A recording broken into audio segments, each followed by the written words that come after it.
हमारे लिए बहुत सौभाग्य का क्षण है, जिनको युग तुलसी कहते थे, आज भी कहते हैं।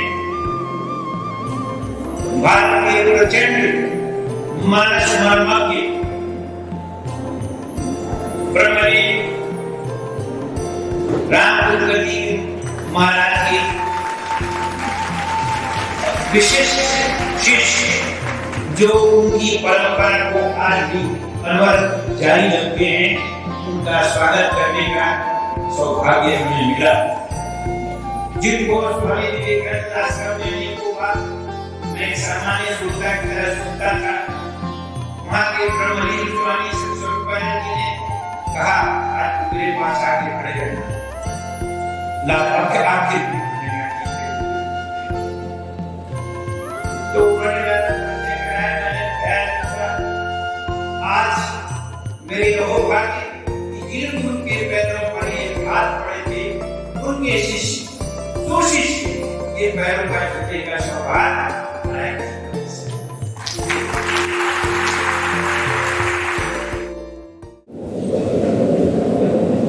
तीन बार हम लोग भगवत नाम स्नान करेंगे, एक बार हम बोलेंगे, उसको अवरोध हो रहेंगे। श्री राम जय राम जय राम, श्री राम जय राम जय राम, श्री राम जय राम जय राम, श्री राम जय राम जय राम, श्री राम जय राम जय राम, बोलिए श्याम रामचंद्र भगवान की जय।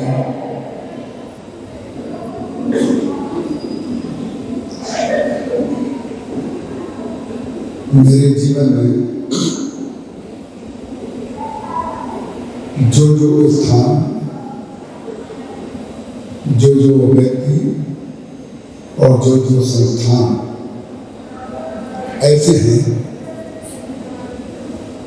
जिनको देखकर, दिल से मिलकर जहाँ पहुँचकर मैं रोमांचित हो गया हूँ, उस स्थान में ये स्थान अग्रणी है। यहाँ आकर प्रथम चरण से लेकर के और अब तक मुझे आश्चर्य निश्चित हर्ष हुआ और आनंद का अनुभव हुआ जब मैंने सरस्वती जी को आराधना किया। उसके पश्चात जब हनुमान जी महाराज को आराधना किया, अभी तक हम जहाँ जहाँ गए हैं वहाँ पर कई बार ऐसा देखा गया जहाँ पर छोटी मूर्ति और बड़ी मूर्ति में भेद किए बगैर माला का ऑर्डर किसी ने दे दिया, देखने वाला कोई है, पहनाने वाला कोई और है। हमने ये पहला स्थान देखा जहाँ हनुमान जी महाराज के लिए छोटी मूर्ति के लिए छोटी माला और सरस्वती जी का जो विग्रह है उनके लिए जितनी बड़ी माला होनी चाहिए उतनी बड़ी माला। हमारा जो निर्माण हुआ है वो पूज्य गुरुदेव श्री राम की कृति की सेवा में हुआ है। तो सेवा का कार्य जो होता है, सुव्यवस्था को जन्म देना और सुव्यवस्था को करना।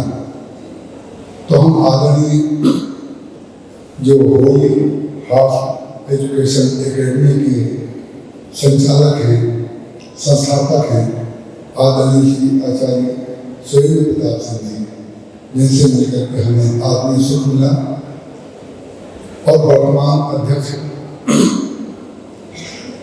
श्री आशुतोष सिंह जी और आदरणीय श्री हिमालय सिंह जी और यहाँ की प्राचार्य श्रीमती दीपा चौहान जी, श्रीमती कल्पना तिवारी जी, सुनीता खन्ना जी। मैं इन बच्चों के बीच जो आया हूँ, ये हमारा प्रायोजित कार्यक्रम नहीं है, ना हमारी कल्पना में था, ना हमारी योजना में था। जब अपनी कल्पना और अपनी योजना ना हो तो उसको सीधे भगवान की योजना और भगवान की भावना मान लेना चाहिए। जिनके लिए अभी हमारे सुरेंद्र प्रताप सिंह जी ने कहा कि अब तक श्री कृष्ण कुमार जी नायक थे, अब वो महानायक हो गए। वो उनकी दृष्टि से तो बिल्कुल ठीक है, लेकिन हमारी दृष्टि से महानायक तो केवल ईश्वर ही होता है। हम उनको महानायक इसलिए मान लेंगे क्योंकि वे कृष्ण कुमार हैं।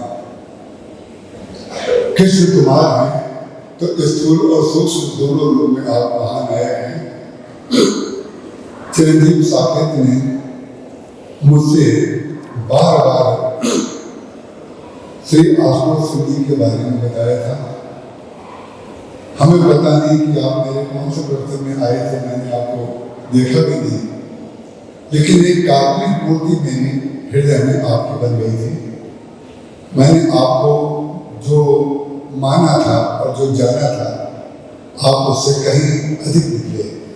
हम आपको बहुत बहुत आशीर्वाद देते हैं।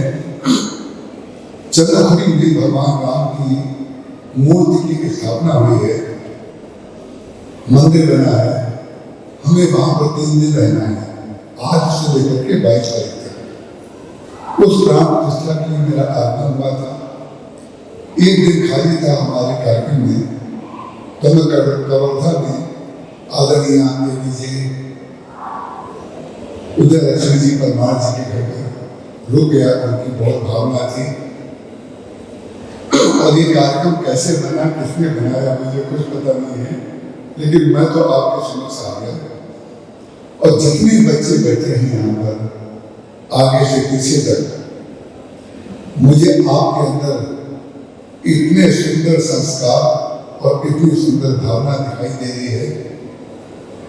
कल मेरे समक्ष बिशप को लेकर के बात आई तो मैंने कहा भाई देखिए, बच्चों का निर्माण किया जाता है, इसलिए मैं यहाँ पर निर्माण संबंधित कुछ बातें कहूँगा। आपसे हमारा करबद्ध निवेदन है, जितनी देर हमें यहाँ पर दिया गया है, जितना समय आप कृपा करके शांत होकर के और आपस में कोई बातचीत ना करके यदि आप सहयोग देंगे तो जो गरिमा आपकी हमारे हृदय में स्थापित हुई है, हम उसी को लेकर के यहाँ से विदा होना चाहते हैं। इसलिए हम सारे बच्चों से प्रार्थना करते हैं कि सब लोग शांत रह करके सुने और जो बात कही जाए उसमें से जो अच्छा लगे उसको धारण कर लें और जो अच्छा ना लगे उसको यही छोड़ करके चले जाए।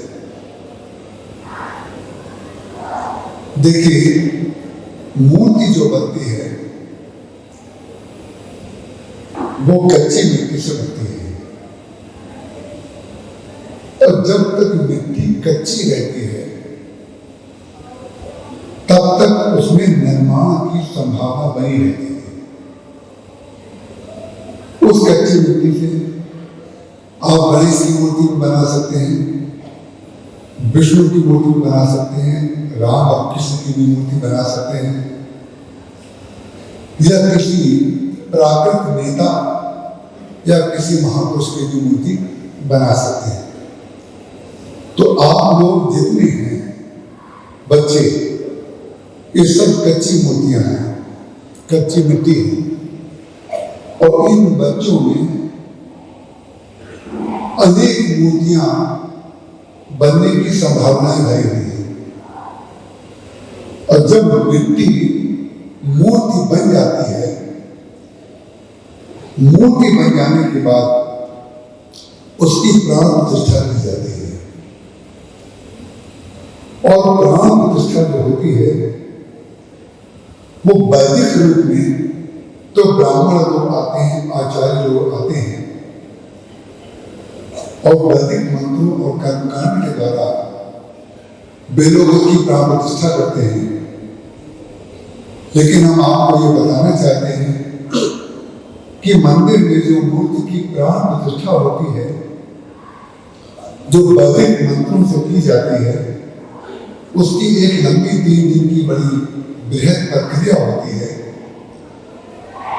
लेकिन मंदिर में जो मूर्ति है, उसकी वास्तव में जो प्राण प्रतिष्ठा होती है, वो तो उस मूर्ति के दर्शन करने आने वाले भक्त और उनकी पूजा करने वाले भक्तों के द्वारा होती है।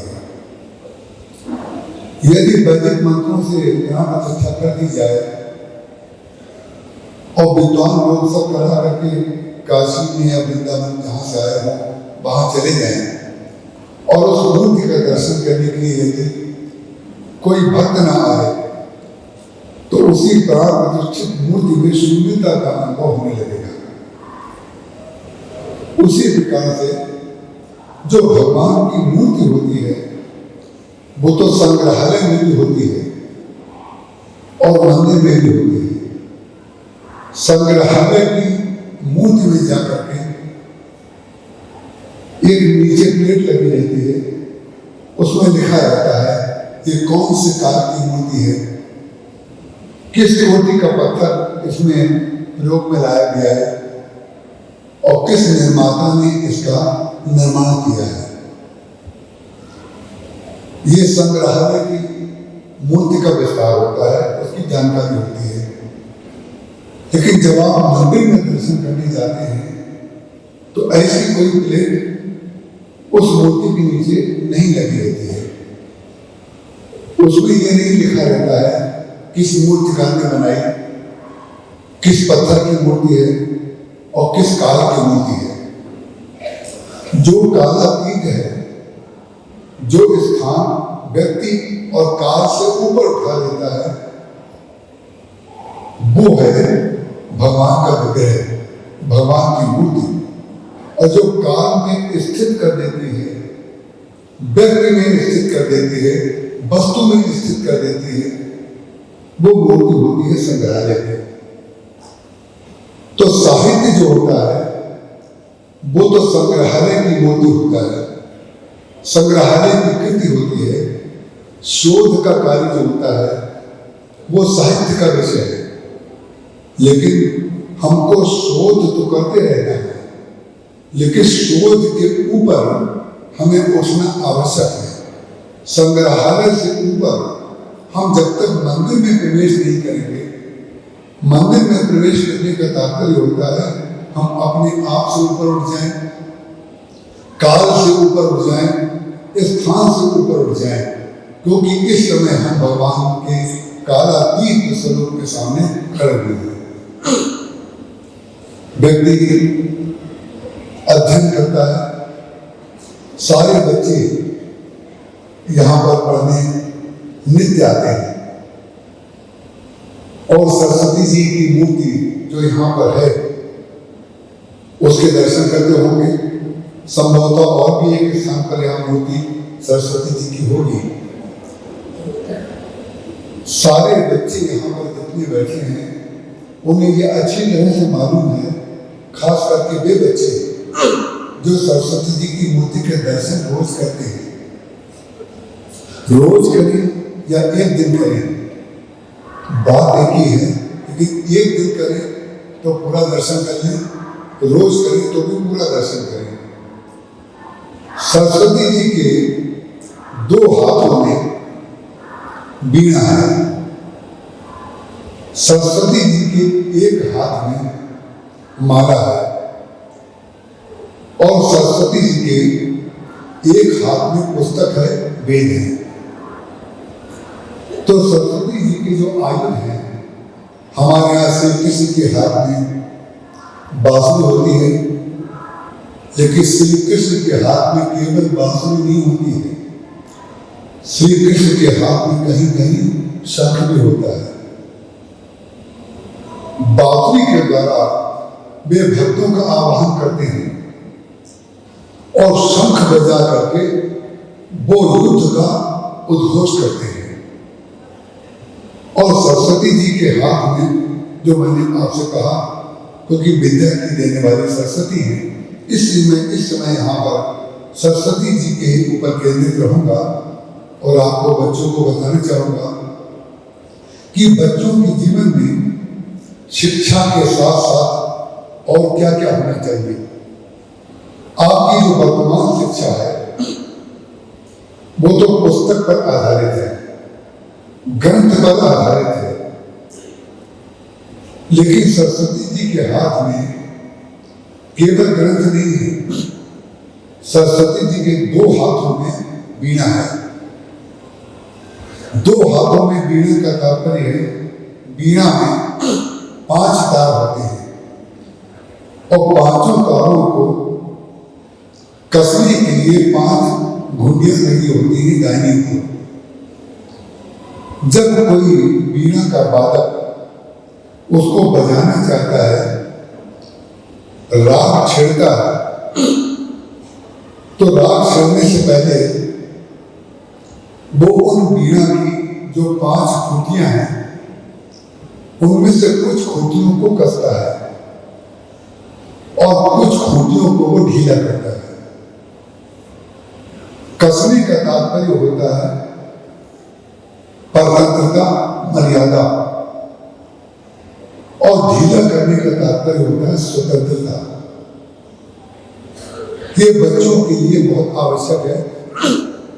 बच्चों को जो माता पिता हैं उनको भी सुनने की आवश्यकता है और बच्चों को भी सुनने की आवश्यकता है। जब खूंटी कसी जाती है तो इसका तात्पर्य है खूंटी अगर कसेंगे नहीं तो उसमें से राग नहीं निकलेगा, और खूंटी ज्यादा कसेंगे तो तार टूट जाएगा, और खूंटी नहीं कसेंगे तो उसमें से कोई संगीत की सृष्टि नहीं होगी। इसलिए जीवन में संगीत की आवश्यकता है।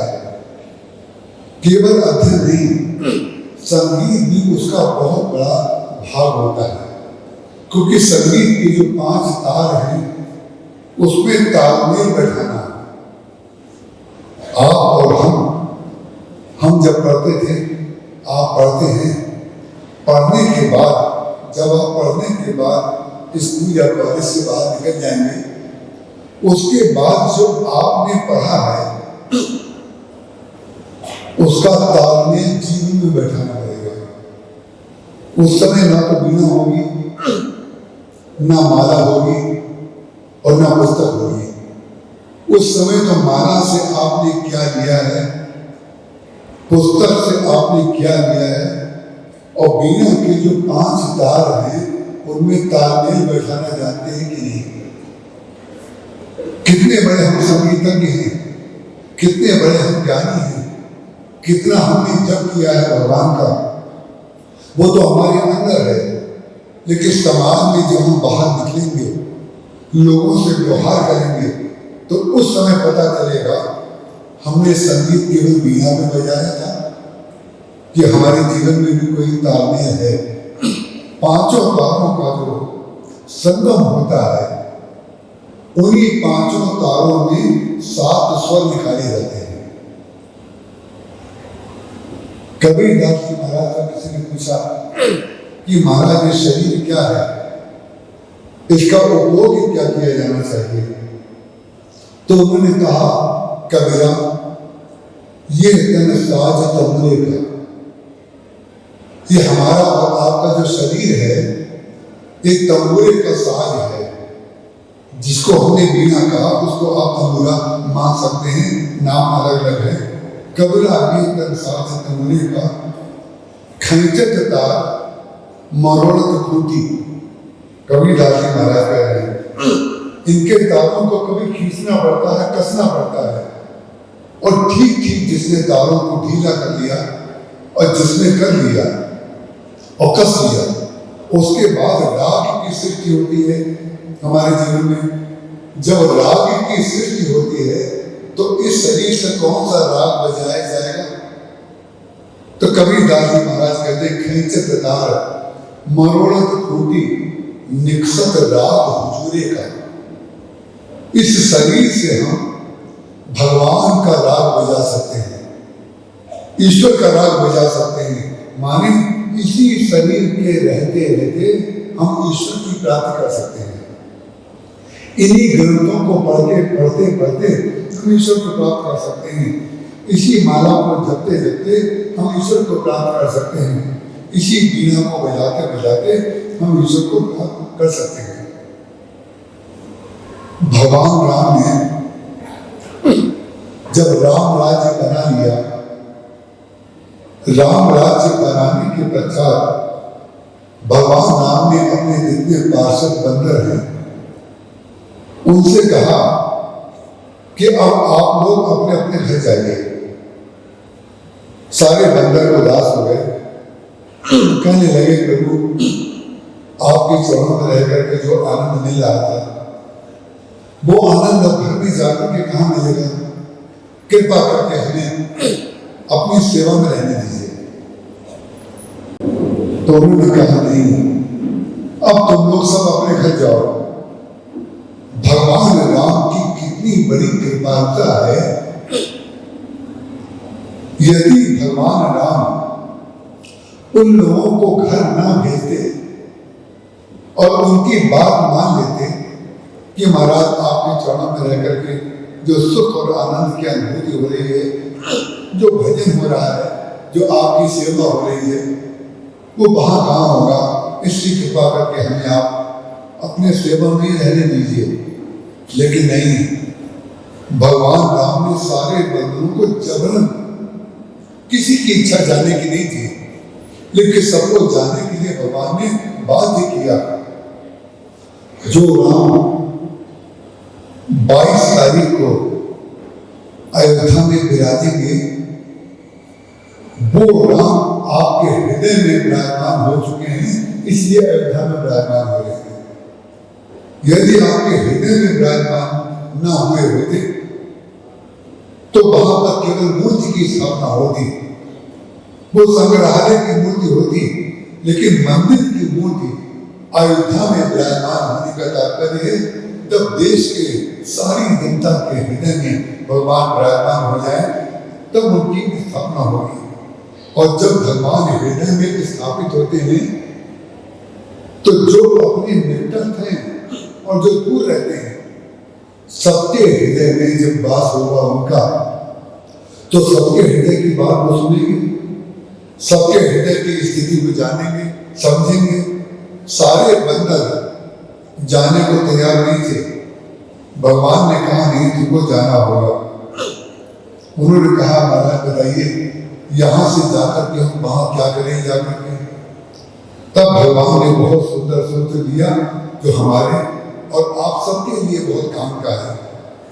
भगवान ने कहा अब गृह जाओ सखा सब, भजो मोहि सदा सर्वगत सर्वहित, जान करो अतिदेव। समाज में कैसे रहा जाए उसके लिए कितना बड़ा सूत्र दे दिया। विद्यालय में जब तक आप रहते हैं तब तक आप मर्यादा में रहते हैं, सबकी सीटें निश्चित हैं, कौन सा बच्चा कहाँ खड़ा होगा, कहाँ बैठेगा, ये सब निश्चित है। यही मर्यादा यदि हमारे जीवन में स्थापित हो जाए तो परिणाम क्या होगा? लेकिन इस मर्यादा से, जिस मर्यादा से आप बैठे हुए हैं, इस मर्यादा से थोड़ी देर तक बैठा जा सकता है। जिस मर्यादा से हम यहाँ बैठे हुए हैं उस मर्यादा से थोड़ी देर तक बैठा जा सकता है। इस बात को जो जानता है वही मर्यादा पुरुषोत्तम है। इसी को खूंटी को कसना और इसी को खूंटी को ढीला करना कहते हैं।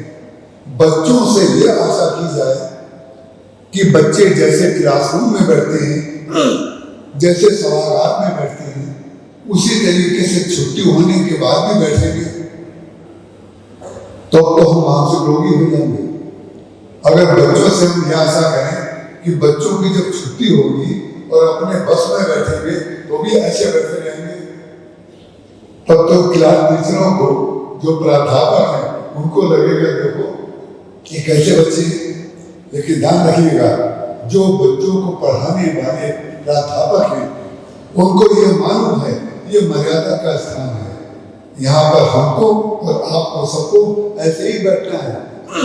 लेकिन जब यहाँ से निकलेंगे तो थोड़ा पैर फैलाने की इच्छा होगी, थोड़ा लेटने की इच्छा होगी, थोड़ा आपस में हंसी मजाक करने की इच्छा होगी। इसीलिए खूंटी को कसना मर्यादा है और खूंटी को ढीला करना स्वतंत्रता है। माता पिता को और प्राध्यापकों को और जो स्कूल के संचालक हैं उनको सबको इस बात का ध्यान रखना चाहिए कि पढ़ाते समय बच्चे और होते हैं, पढ़ाते समय बच्चे ही नहीं प्राध्यापक भी और होते हैं, संचालक भी और होते हैं, जो प्राचार्य हैं वो भी और होते हैं। लेकिन जब स्कूल से बाहर निकलेंगे तो प्रमाण केवल इतना है कि कौन सा तार कितना बजाया जाए। भैरवी बजा रहे हैं तो तार दूसरे ढंग से कैसे जाएंगे, केदारा बजाएंगे तो तार दूसरे ढंग से कैसे जाएंगे, जैसे बंदी जब बजाएंगे तो दूसरे ढंग से तार कैसे जाएंगे। जिसके साथ जब व्यवहार जैसा करना हो, पिता के साथ दूसरा राग गाया जाएगा, माँ के साथ दूसरा राग गाया जाएगा, मित्रों के साथ दूसरा राग गाया जाएगा, प्राध्यापकों के साथ दूसरा राग गाया जाएगा। ये जो तालमेल है यही है जीवन का संगीत, यही है ग्रंथों का सार, और यही है जब जो सरस्वती जी ने दो हाथों में वीणा ली, एक हाथ में माला ली, एक हाथ में वेद ग्रंथ लिया। इसका तात्पर्य है कि हम लोग अपने अध्यापकों के द्वारा पुस्तकें पढ़ते हैं और पुस्तकों के ज्ञान को हम लोग धारण करते हैं, लेकिन पुस्तकों का जो अध्ययन है, पुस्तकों को जो पढ़ा जाता है, उसका उद्देश्य मालूम क्या रहता है? कृपा करके बच्चे ध्यान से सुने। पुस्तकों का जो हम और आप अध्ययन करते और कराते हैं उसका तात्पर्य पुस्तक से ऊपर उठ जाना, पुस्तक से ऊपर उठ जाना। पुस्तक पढ़ी जाती है पुस्तक को पढ़ने के लिए, पुस्तक में निष्ठ होने के लिए, लेकिन जीवन आपका व्यापक तब होगा, अखंड तब होगा जब आप उस पुस्तक से ऊपर उठ जाएंगे। इसको प्रमाण हम देना चाहें, सारे बच्चे स्कूल में पढ़ने आते हैं, स्कूल की सीमा बनी हुई है, बाउंड्री बार बनी हुई है, क्लासरूम की बाउंड्री बार बनी हुई है, यहाँ सभागार की भी बाउंड्री बनी है, शेड बना हुआ है। लेकिन ध्यान रखिएगा, जितने बच्चे यहाँ पढ़ने के लिए आते हैं वो आते दिखाई देते हैं पढ़ने के लिए, लेकिन उद्देश्य होता है पढ़ के निकल जाना। उद्देश्य होता है आते हैं पढ़ने के लिए, उद्देश्य होता है पढ़ के निकल जाना। इसका तात्पर्य हुआ कि ग्रंथ को पढ़िए लेकिन ग्रंथ से ऊपर उठ जाइए। ग्रंथ से ऊपर उठना क्या है? ग्रंथ से ऊपर उठना यह है कि जितना हमने पढ़ लिया है उसकी सीमा है, लेकिन पढ़ना बहुत बाकी है।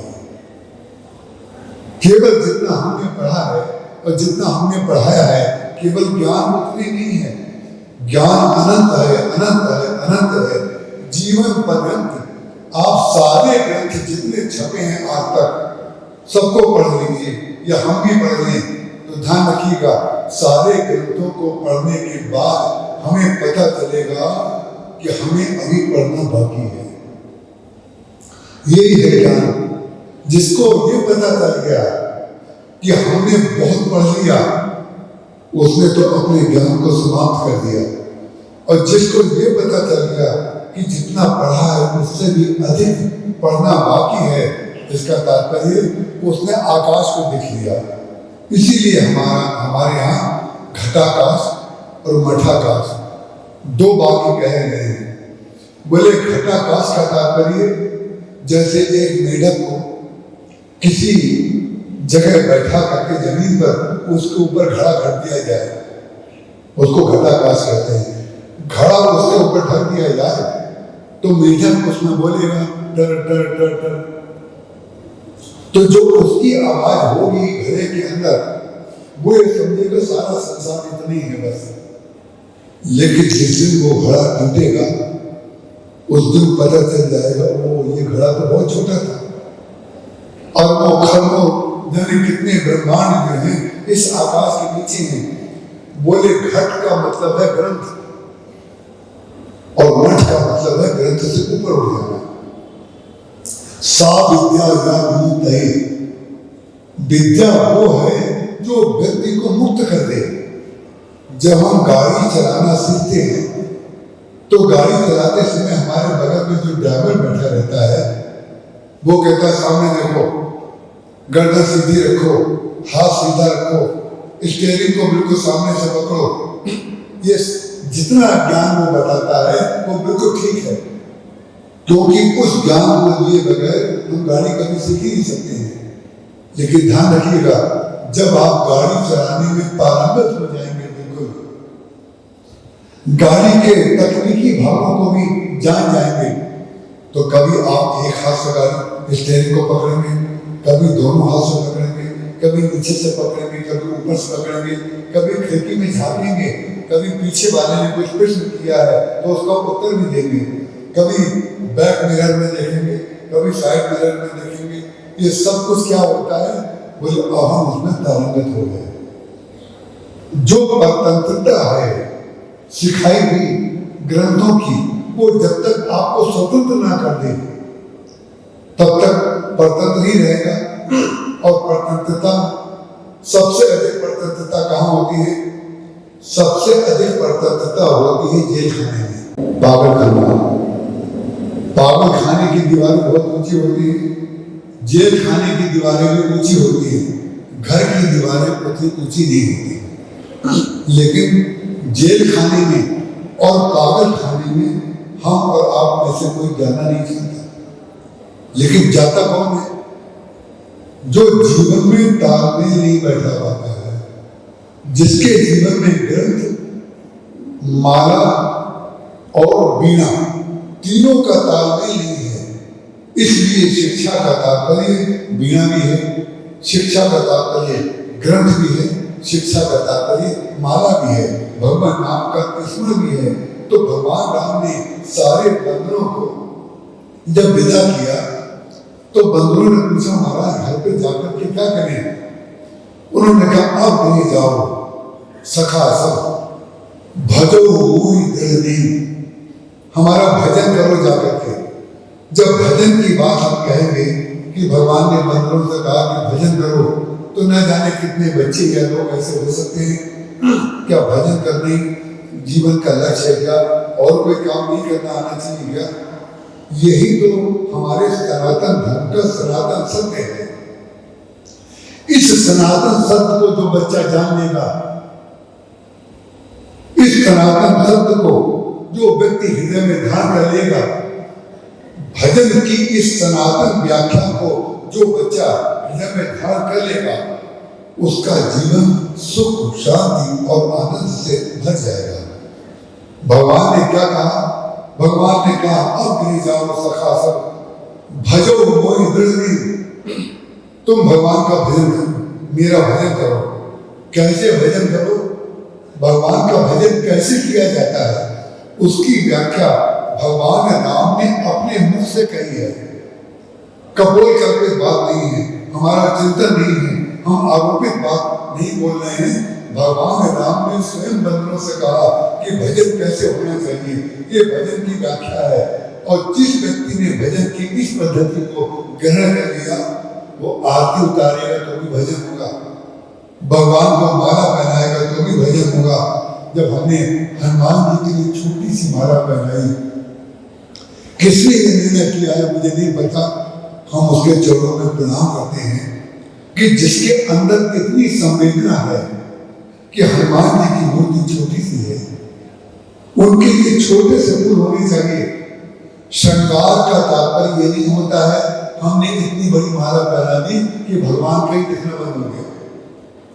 हम कई बार लोगों के घरों में दर्शन करने जाते हैं, कल भी कहीं गए थे, हमने वहां पर जाकर के यही कहा कि वे भगवान पहचान में तो आए, हम किन भगवान को माला पहना रहे हैं? इतनी बड़ी माला पहना दो कि भगवान ही दिखना बंद हो जाए। श्रृंगार और आभूषण का तात्पर्य होता है अंग को सुंदर दिखाना। किसी के शरीर पर जो श्रृंगार और आभूषण पहनाए या पहने जाते हैं वो इसलिए पहने जाते हैं कि हम सुंदर लगे या आप सुंदर लगे। आपके शरीर पर हम इतना सोना पहना दें कि आपका चेहरा ही ना दिखे, आपका शरीर ही ना दिखे, तो पढ़ा क्या तो सोने की दुकान हो गई। इसलिए जीवन में जो संतुलन है वो सबसे बड़ी विशेषता होती है शिक्षा की। और जिस व्यक्ति के अंदर ये संतुलन आ गया उसने भजन कर लिया। भगवान राम कहते अब ये जाओ सखा सब भजो मोहि दिल सदा हमेशा। सर्वगत हर स्थान पर सदा सर्वगत सर्वहित जान करो अत प्रेम। हर स्थान पर मैं हूं, हर व्यक्ति में मैं हूं, सब लोगों में मुझको देख करके सबका सम्मान करो और सबकी पूजा करो। ये मेरा भजन है। अब बताइए संसार का कोई धर्म कोई व्यक्ति ऐसा हो सकता है कि इस पंक्ति को काट दे? भगवान कहते हैं सब में मुझको देखो।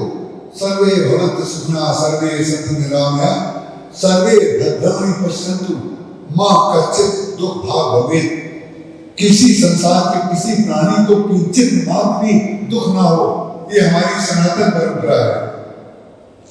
हम बच्चों को ये सिखाना चाहते हैं कि वो सनातन परंपरा के पुजारी बन जाए।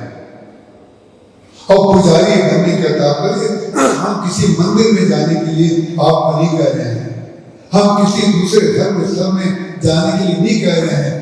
हम तो आपको घर को मंदिर बनाने की शिक्षा दे रहे हैं। हर घर में मंदिर हो जाएगा जब कोई बच्चा अपने दादा की भावनाओं का ख्याल रखता है, जब कोई बच्चा अपने माता पिता की भावनाओं का ख्याल रखता है। लेकिन ध्यान रखिएगा हमने 5 उतारों की बात कही है। माता पिता अपनी छाती फैला करके ना सुनने लगे वाह वाह कितनी बढ़िया शिक्षा दी कि बच्चों को माता पिता की भावनाओं का ध्यान रखना चाहिए। हमने 5 तारों की बात कही है। तारों को ढीला करना और तारों को कसने की बात कही है। माता पिता की भावनाओं का ही ध्यान नहीं, माता पिता को भी बच्चों की भावनाओं का ध्यान रखना है।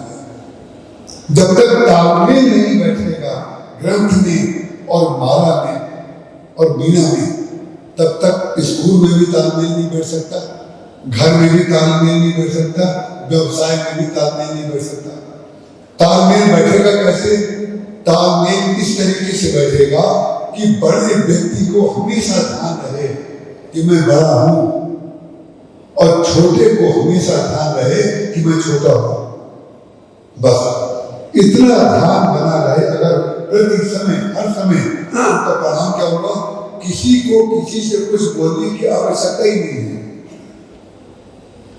आदरणीय लक्ष्मी जी ने मुझसे एक दिन पूछा कि शत्रुघ्न जी रामायण में कहीं नहीं बोलते।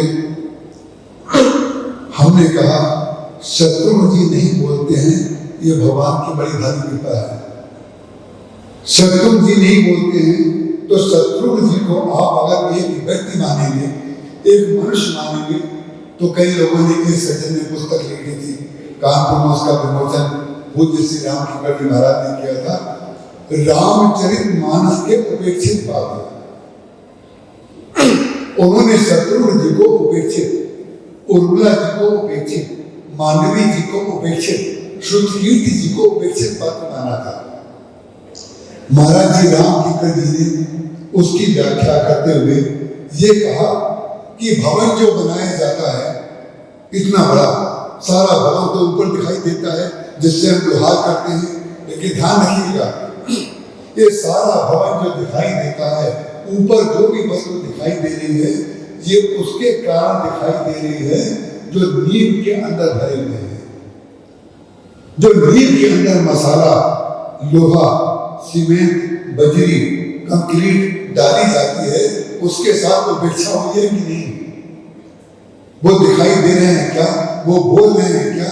तो ध्यान रखिएगा, जिस व्यवस्था में, जिस परिवार में, जिस देश में बोलने वालों के साथ साथ कुछ लोग ना बोलने वाले, अपने आप को नींव का पत्थर बनाने वाले नहीं होंगे, वो भवन गिर जाएगा।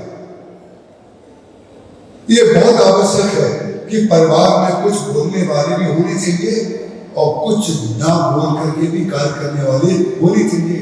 तो रामचरित मानस में किसी की उपेक्षा नहीं की गई है। अगर उपेक्षा की गई होती तो उनका नाम भी नहीं लिखा जाता। जब नाम भी नहीं लिखा जाता तो आप कह सकते हैं कि उपेक्षा हुई उनकी। जब नाम लिखा गया, इसका तात्पर्य क्या हुआ कि कुछ लोग इस विद्यालय में सामने दिखाई दे रहे हैं, कुछ लोग पढ़ रहे हैं, कुछ लोग पढ़ा रहे हैं, लेकिन जो बच्चों का भोजन बना रहे हैं वो दिखाई कहाँ दे रहे हैं? जो बच्चों के लिए गाड़ी चला रहे हैं वो दिखाई कहाँ दे रहे हैं? बच्चे पढ़ रहे हैं, पढ़ाने वाले, तो क्या केवल प्राध्यापक और बच्चों का ही स्कूल है क्या? ना जाने कितने लोग किसी व्यवस्था को चलाने में नींव के पत्थर होते हैं, जो नींव की तरह अंदर अपने आप को तिरोहित कर देते हैं, कभी दिखाई ही नहीं देते। जब देखिए तो भवन दिखाई देगा। तो भगवान राम ने अपने बंदरों के हृदय को समझ लिया और भगवान राम ने उन बंदरों के हृदय को ही नहीं समझ लिया, जो बंदरों के माता पिता हैं, उनका जो परिवार है, उनके हृदय में तो भगवान राम का वास है ना। वो तो सब जगह सर्वव्यापक है भगवान राम। तो उन्होंने ये माना कि कभी अगर इनके परिवार वालों को याद आई और उन लोगों ने इनको चिट्ठी लिख करके बुलाया, या इनको याद आई और इन्होंने चिट्ठी लिख करके कहा कि हमें 15 दिन के लिए तुम घर बुला लो तो भगवान के नाम चिट्ठी लिख दो, तो भगवान हमें 15 दिन की छुट्टी दे देंगे। तो भगवान की कृपालुता क्या है? श्री राम का मर्यादा में स्वरूप क्या है? भगवान राम की मर्यादा का तात्पर्य सीधे बैठे रहना नहीं है। भगवान राम की मर्यादा का तात्पर्य बिल्कुल डंडा बन करके खड़े रहना नहीं है। भगवान राम की मर्यादा का तात्पर्य है सबकी भावनाओं का संरक्षण। ये भगवान राम की मर्यादा है। भगवान ने इसलिए बंदरों को भेज दिया कि इनके अंदर जाने की इच्छा हो जाए।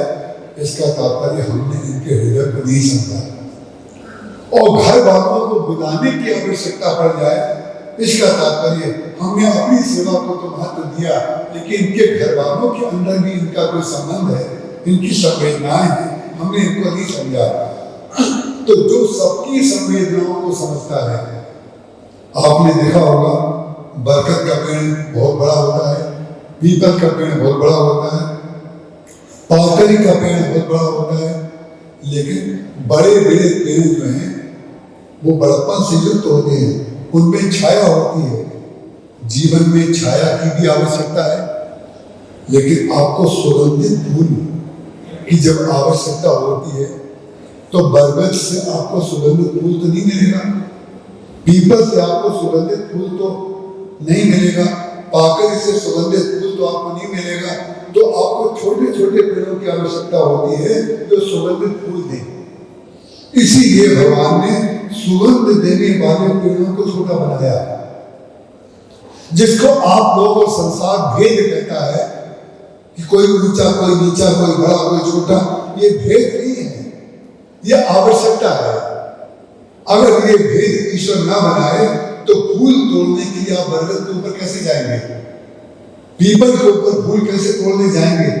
जब आपको सुगंध की आवश्यकता है तो छोटे पेड़ों से आपको सुगंध मिल जाएगी। जब आपको रस की आवश्यकता है तो आम का पेड़ ऊंचा होता है, नीचा होगा तो जितने आम उसमें लगते हैं वो इतने बजनी होते हैं, आम या कटहल आदि इतने बजनी फल हैं कि अगर नीचा पेड़ होगा तो वो जमीन में गिर जाएंगे। तो ये जो भेद भगवान ने बनाया है, जिसको हम लोग भेद कहते हैं, ये भगवान का भेद नहीं है, ये भगवान का अभेद है। ये भगवान की आपके ऊपर, हमारे ऊपर महती कृपा है कि आपको जैसी आवश्यकता है उन्होंने प्रकृति को वैसे बना दिया। सुगंधित पुष्पों के पेड़ छोटे, छाया देने वाले पेड़ ऊंचे, फल देने वाले मध्य, इसी प्रकार से हमारे जीवन में वो संतुलन भगवान राम ने प्रकृति में जो भेद किया है, और जो भेद होता है वो भेद पैदा करने के लिए नहीं होता है। भेद जो भगवान ने बनाया है छोटे बड़े का, वो भेद पैदा करने के लिए नहीं बनाया है। भेद से सृजन कीजिए, सृजन, भेद से सृजन। जैसे सरस्वती जी की माला मोटी, हनुमान जी की माला छोटी और पतली। इसका तात्पर्य क्या हुआ? जिसकी दृष्टि अच्छी नहीं होगी या कुदृष्टि होगी, या जो व्यक्ति व्यापकता जिसकी दृष्टि में नहीं होगी, तो वो मालूम में क्या कहेगा? सरस्वती जी के साथ पक्षपात किया गया, इनकी उपेक्षा की गई, शत्रुघ्न जी की उपेक्षा की गई, मांडवी जी की उपेक्षा की गई, सुधीर्थ जी की उपेक्षा की गई। अरे उपेक्षा नहीं की गई, उनकी आवश्यकता ही थी, उनका कार्य ही इतना था। जब हम इस समय बोल रहे हैं, आप लोग हमें सुनने आए हैं, हम आपको सुनाने आए हैं, लेकिन ये माइक अगर अपनी भाषा बीच में बोलने लग जाए तो सब लोग माइक वाला ढूंढने लगेंगे, माइक वाला कहाँ है। और माइक कभी कभी जब अपनी भाषा बोलता है तो इतना कर्कश लगता है, सीधी बजती है, जोर से आवाज आने लग जाती है। इसका तात्पर्य क्या हुआ? जो व्यक्ति का कार्य ना बोल करके बोलना है, उस व्यक्ति को ना बोल करके बोलना चाहिए, और जिस व्यक्ति का कार्य बोल करके बोलना है उसको बोल करके बोलना चाहिए। तो रामचरितमानस में भरत, श्री राम और श्री लक्ष्मण बोल करके बोलते हैं, और शत्रुघ्न जी ना बोल करके बोलते हैं। ना बोल करके बोलना, उसका कारण क्या है? जब आप मूर्ति देखते हैं, कई मंदिरों में आप गए होंगे, इतनी सुंदर मूर्ति होती है तो हमारे और आपके मुंह से निकल जाता है, इतनी सुंदर मूर्ति थी, ऐसा लग रहा था अभी बोल पड़ेगी। इसका तात्पर्य क्या हुआ? बोल नहीं रही है, लेकिन वो बोल रही है। जब आपको लग गया कि मूर्ति बोल रही है, तो मूर्ति बनाने वाला भी धन्य हो गया, और मूर्ति के दर्शन करने वाला भी धन्य हो गया। सा विद्या या विमुक्त है, विद्या वो है जो व्यक्ति को मुक्त कर दे। जितना हमने आपको पढ़ाया और जितना आपने पढ़ा, इससे अनंत है, इससे अनंत, इससे अनादि है। आप लोग आदि कहते हैं, आदि माने जो शुरू हुआ है किसी का, देश का आदि कब शुरू हुआ, इस व्यक्ति का जन्म कब हुआ, लेकिन भगवान राम का जन्म कब हुआ, इसका आदि आप नहीं खोज सकते। सृष्टि का प्रारंभ कब हुआ, अनादि तत्व है। तो ये अनादि का तात्पर्य क्या होता है? यही अनादि तत्व की खोज में आपको निकलना है। ग्रंथ में जो हम पढ़ रहे हैं ये प्रारंभिक शिक्षा है, लेकिन प्रारंभ के बाद आपको पहुंचना कहाँ तक है? ईश्वर तक, अनादि तक। और अनादि को हम प्रमाणित कैसे करें? कि जितने बच्चे यहाँ पर बैठे हैं उनसे हम पूछें कि गणेश जी के पिताजी का नाम क्या है, या शंकर जी के पुत्र का नाम क्या है, तो अधिकांश बच्चे बता देंगे गणेश जी। शंकर जी के पुत्र गणेश और गणेश जी के पिताजी शंकर जी।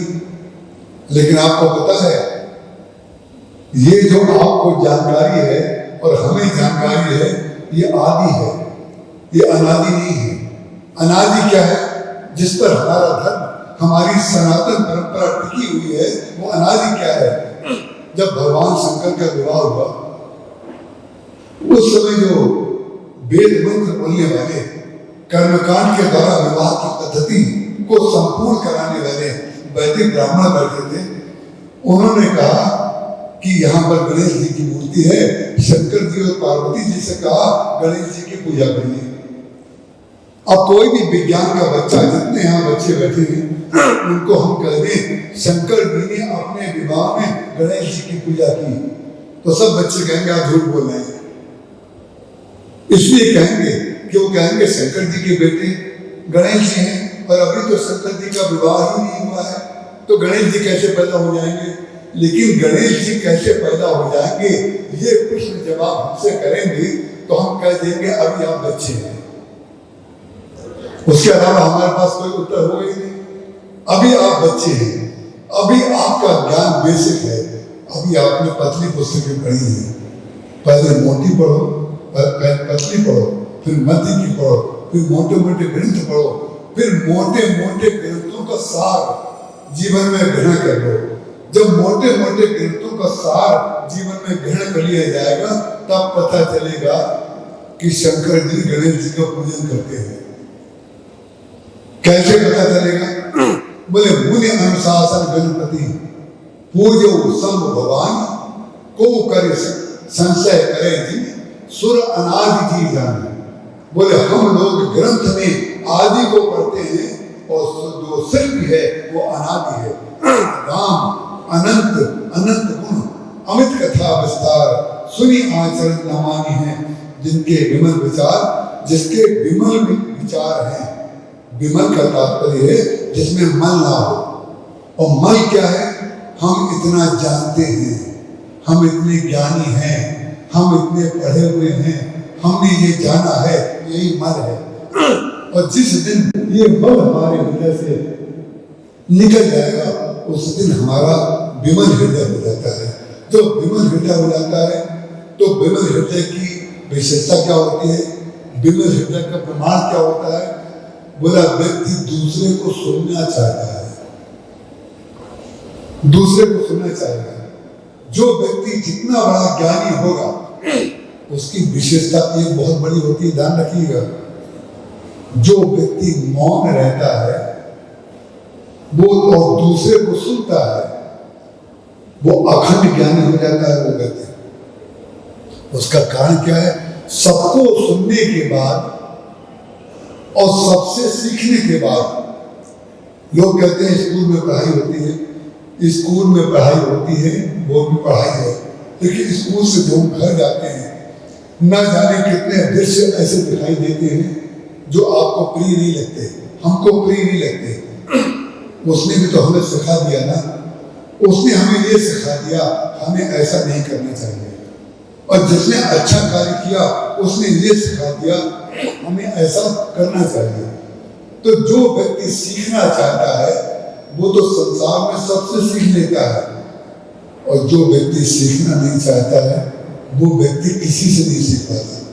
और सीखने का जो आधार है कहाँ से सीखा जाता है? श्रुति से, कान से सीखा जाता है। इसलिए हमारे यहाँ जो सरस्वती जी के हाथ में ग्रंथ है, पुस्तक है, वेद है, वेद का एक नाम वेद है और एक उसका नाम है श्रुति। और श्रुति का तात्पर्य होता है कान। श्रुति का तात्पर्य होता है कान। जितना ज्ञान हमारे कान के द्वारा जाता है उतना ज्ञान हमारे आंख के द्वारा नहीं जाता है। जितना सुनेंगे दूसरों को परिणाम क्या होगा? उतने ही हम ज्ञानी हो जाएंगे। जितना सुनेंगे तो सब बच्चे जितने यहाँ पर बैठे हुए हैं ये सब नर्सरी है, कोई छोटा नहीं, कोई बड़ा नहीं। कोई सुगंधित पौधा बनेगा, कोई फल देने वाला पौधा बनेगा, कोई छाया देने वाला पौधा बनेगा। संसार में सुगंध की भी आवश्यकता है, फल की भी आवश्यकता है, धान्य की भी आवश्यकता है, सब्जी की भी आवश्यकता है, छाया की भी आवश्यकता है। आप लोग इस देश का भविष्य हैं, आपके ऊपर बहुत बड़ी जिम्मेदारी है। हम लोग मूर्ति हैं, हमारी पहचान हो चुकी है। मूर्ति बनने के बाद डर बना रहता है कि मूर्ति खंडित ना हो जाए। बनी हुई मूर्ति में खंडित होने का डर है, लेकिन कच्ची मिट्टी में निर्माण की संभावनाएं हैं। आप तो अनंत गुणों से युक्त हो सकते हैं, हमारी सीमा हो गई। जो आपको पढ़ा रहे हैं, जो हमें बता रहे हैं, उनकी सीमा निश्चित हो चुकी है। लेकिन ध्यान रखिएगा, जो बच्चे सुन रहे हैं और जो बच्चे सुन करके उसको धारण कर रहे हैं वो अनंत संभावनाओं से युक्त हैं। कौन सा बच्चा किस दिशा में जाएगा, और ये बात ध्यान रखिएगा। जिस बच्चे का विजन, दृष्टिकोण प्रारंभ से ही निश्चित रहता है और शिक्षा में आगे बढ़ने के लिए बहुत आवश्यक होता है कई बच्चों को आदत होती है रात को 3-3 बजे तक पढ़ते हैं, 4-4 बजे तक पढ़ते हैं। जब 4 बजे तक आप पढ़ेंगे तो आपको लगेगा कि हमने तो रात में पढ़ाई की। लेकिन 3 बजे तक पढ़ने वाले बच्चे जब परीक्षा देने जाते हैं तो कॉपी के सामने भूल जाते हैं, क्योंकि जिस समय नींद का समय था उस समय आपने अपनी आंखों पर पानी डाल डाल करके, गीला रुमाल कर करके आपने जगे और आपने पढ़ाई की। तो जिस समय हम क्लासरूम में गए परीक्षा देने के लिए, उस समय नींद हावी हो गई। जब नींद हावी हो गई उस समय जो पढ़ा हुआ था वो विस्मृत हो गया। अच्छी पढ़ाई के लिए, टॉपर बनने के लिए यह आवश्यक है, जिस समय सोना चाहिए उस समय सोइए, जिस समय भोजन करना चाहिए उस समय भोजन करिए, जिस समय खेलना चाहिए उस समय खेलिए, जिस समय हंसी मजाक करनी चाहिए उस समय हंसी मजाक भी करिए। ये जीवन का अंग है, हंसना जीवन का अंग है। व्यक्ति जितना अधिक स्माइलिंग फेस रहेगा, जितना मुस्कुराता रहेगा, बार बार व्यक्ति की दृष्टि उसी की ओर जाती है जो मुस्कुराता है। और जो किशमिश की तरह मुंह लेके बैठता है, अंगूर को सब पसंद करते हैं, किशमिश की तरह लेके बैठे चेहरा, मतलब कुछ भी बात कही जा रही है इनके ऊपर कोई अंतर नहीं पड़ रहा है। वो जैसे आए थे वैसे चले गए, मानो उन्होंने कोई कुछ ग्रहण ही नहीं किया। उसका कारण क्या है? हर व्यक्ति को चाहिए कि जो ज्ञान है, जो बच्चे को जिस समय पढ़ना है हम उस समय पढ़ेंगे, जिस समय खेलना है हम उस समय खेलेंगे, और जिस समय भोजन करना है उस समय भोजन करेंगे। मित्रों के साथ अलग भाषा में बात करेंगे, पापा के साथ अलग भाषा में, मम्मी के साथ अलग भाषा में, क्लास टीचर के साथ अलग भाषा में, प्यून के साथ अलग। जैसे आप अपने जीवन के खंड करना जानते हैं, ऐसे ही भगवान राम और भगवान कृष्ण के जीवन में भी यहाँ पर, क्योंकि हमें दोनों भाषाओं को मिला करके बोलना पड़ रहा है, अध्यापक भी हैं और बच्चे भी हैं, और जो अध्ययन करने के बाद उससे भी ऊपर जा चुके हैं वो भी हैं। जब सब तरह के लोग बैठे हैं तो सब बातें मैं मिक्स करके बोल रहा हूँ ताकि सबको कुछ न कुछ मिल जाए। जो बच्चे पढ़ करके भगवान राम और भगवान कृष्ण, आपने एक शब्द सुना होगा मर्यादा, मर्यादा पुरुषोत्तम श्री राम, भगवान राम के साथ मर्यादा पुरुषोत्तम लिखा हुआ है। और श्री कृष्ण कौन है? बोले लीला पुरुषोत्तम है, श्रृंगार पुरुषोत्तम है। भगवान कृष्ण के जीवन में श्रृंगार की प्रधानता है और भगवान राम के जीवन में मर्यादा की प्रधानता है। दोनों पूर्ण ब्रह्म हैं। एक सूर्य वंश में जन्म लेता है, एक दिन में जन्म लेता है और एक रात्रि में जन्म लेता है। दोनों विरोध है कि नहीं? एक रात में जन्मा, एक दिन में जन्मा, लेकिन विरोध होते हुए भी सामंजस्य क्या है? दोनों ने 12 बजे जन्म लिया। राम जी दिन के 12 बजे और कृष्ण जी रात के 12 बजे। इसका तात्पर्य क्या हुआ? जीवन में मध्य को पकड़े रहिए, संतुलन को पकड़े रहिए। और जिन राम के लिए कहा जाता है इनके जीवन में मर्यादा पुरुषोत्तम है, मर्यादा है, और कृष्ण के लिए कहा जाता है श्रृंगार पुरुषोत्तम है, लीला पुरुषोत्तम है। लेकिन नहीं, ये ग्रंथ का सत्य है, जो पढ़ लिया वो पढ़ा दिया और सुन लिया और सुना दिया। उससे ऊपर क्या है? उससे ऊपर ये है कि भगवान राम में मर्यादा का श्रृंगार है। ध्यान से सुनिएगा बात को। भगवान राम मर्यादा पुरुषोत्तम इसलिए है कि भगवान राम के जीवन में मर्यादा का श्रृंगार है और भगवान कृष्ण के जीवन में श्रृंगार की मर्यादा है।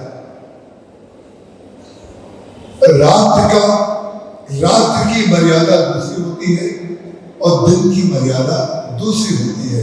कमरे की मर्यादा दूसरी होती है और ऑफिस की मर्यादा दूसरी होती है। सड़क की मर्यादा दूसरी है, फील्ड में आप गाड़ी चला रहे हैं तो आगे पीछे कुछ भी कर लें, लेकिन ट्रैफिक में गाड़ी चलाएंगे तो आपको पूरे ट्रैफिक नियमों का पालन करना पड़ेगा। भगवान कृष्ण ने और भगवान राम ने मर्यादा और श्रृंगार के द्वारा हमारे जीवन में संतुलन स्थापन करने की चेष्टा की। हम इन बच्चों को ये आशीर्वाद देते हैं, मंगल कामना करते हैं, और जो परिवार यहाँ पर हमारे जो चला रहे हैं इस स्कूल को, उनके प्रति आचार्य सुरेंद्र प्रताप सिंह जी और आशुतोष सिंह जी और हिमानी जी और जो प्राचार्य हैं यहाँ की श्रीमती नीपा चौहान जी, सबके प्रति मेरा बहुत बहुत आभार। आपने इतना समय हमें दिया, हम अपना सौभाग्य मानते हैं। हम कभी अपने प्रवचन में, अपने भाषण में ये नहीं कहते हैं कि आपका सौभाग्य है कि आपको सुनने को मिला है। हम ये कहते हैं कि हमारा सौभाग्य है कि हमें आपके बीच आने का अवसर मिला। सब लोग अपना सौभाग्य मानेंगे तो सबका सौभाग्य हो जाएगा।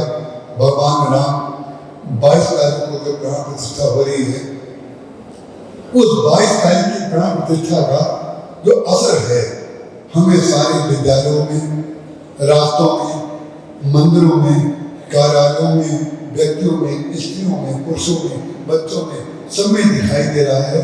हम सबके जीवन में भगवान की मर्यादा और भगवान का श्रृंगार, भगवान का व्यवहार, सब कुछ हमें उपहार रूप में, कृपा रूप में मिले। इस मंगल कामना के साथ सब बच्चों को मैं बहुत बहुत आशीर्वाद देता हूँ। आपके जीवन में सुगंध हो, आपके जीवन में छाया हो, आपके जीवन में मिठास हो। इन्हीं शब्दों के साथ मैं अपने वक्तव्य को पूरा करता हूँ। जय श्री राम।